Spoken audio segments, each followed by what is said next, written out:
It was weeks before Christmas Day and I thought about being spontaneous on a Saturday morning. It was sunny but cold kaya sabi ko let's seize the day off to Christkindle Market, Chicago. Matagal ko na rin kasing binalak to eh. Nag-train na lang ako kasi hindi pa ako magaling mag-drive sa freeway. Bagong driver pa lang ako mga kapatid and bukod pa doon ang mahal ng parking fee sa downtown Chicago. And here is my stop. The train will be going out of service. Again, downtown Chicago, last and final stop. Pero ano nga bang Christkindle Market?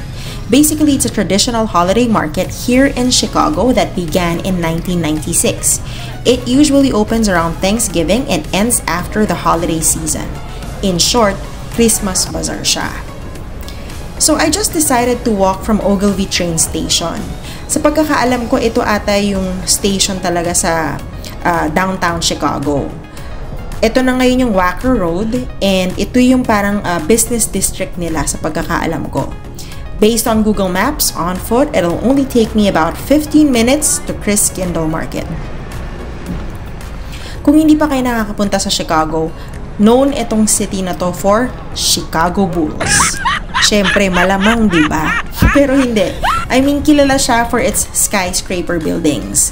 Very cosmopolitan ang datingan ng city na to and karamihan mga European Americans ang naandito. Maraming Germans, Italians, and Polish. So eto na tayo, ang haba ng pila kasi nga pala free event siya. We're finally here in Christkindle Market. Yay!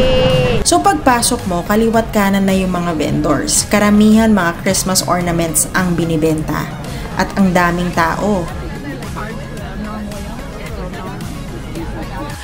Ang saya-saya ko, di ba? Kasi para akong tiga Laguna na nakaluwas sa Maynila. Kasi nga nakatira ako sa suburbs. As far as prices go, it's normally ranging from $15 to $30. US standard, medyo mahal na yan. Pero I think it's just common. Kasi sa Philippines din ganun, di ba? Pag Christmas Bazaar, medyo mahal. Kasi mga novelty items ang binibenta. Nakapwesto ka pa, kaya may konting markup talaga.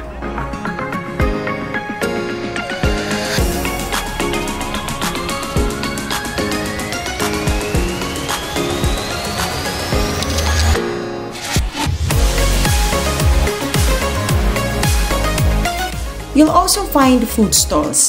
Pero karamihan mga German and Polish food kasi this is actually a German-American event.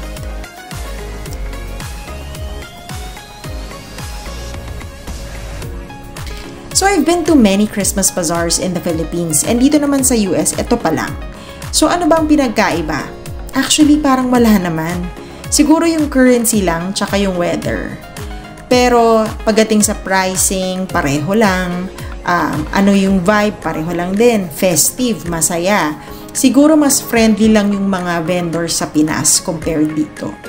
Overall, it's almost the same experience. Masaya yung vibe and Merry Christmas yung dating.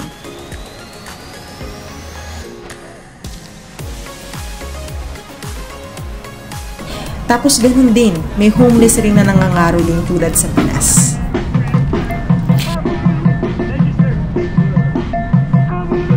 Actually, malaki ang Filipino community dito. And according to Wikipedia, Chicago is the 7th city in the US who has 100,000 or more total population and the highest number of Asian Americans. So it would be nice to have an Asian holiday bazaar in Chicago. Maybe someday soon.